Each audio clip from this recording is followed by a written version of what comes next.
ደጋግመን ብናነሳም ከህገወጥ ስራ ደግሞ ያልተቆጠቡ እንዳሉ አይተናል። ለነዚህ የመጨረሻ ማሳሰቢያ መስጠት ነው የምፈልገው። ብሔራዊ ባንክ ሰፊ ዝግጅት አድርጓል። ከጸጥታ ተቋማት ጋር በመነጋገር የብሔራዊ ባንክ ህግ የታክስ ባለስልጣኑን ህግ አጣክሰን በተለይ የቴሮሪዝም ፋይናንሲንግ ወይም መኒ ላውንደሪንግ የምንለው ላይ የተሰማሩ የተወሰኑ የገንዘብ አስተላላፊ ተቋማት እንዳሉ ደርሰንበታል።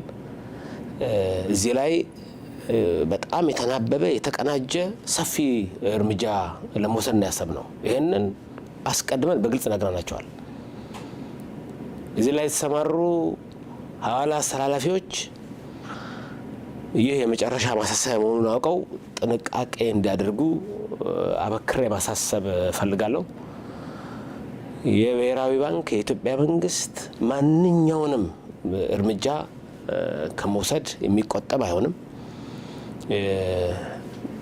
አካውንት በመዝጋት ብቻ የሚመለስ ነገር እንዳልሆነም በግልጽ ማንሳት ፈልጋለሁ። ተቀባዮቹንም ያካተተ ላኪዎቹንም ያካተተ ሰፊ የማጥራት ስራ ሰርተናል። ወደ ተቀናጀ እርምጃ እየገባን ነው። ስለዚህ ገንዘብ በእነዚህ ህገወጥ ተቋማት በኩል የሚልኩ ዜጎቻችንም ከዚህ እንዲቆጠቡ ማሳሰብ ፈልጋለሁ።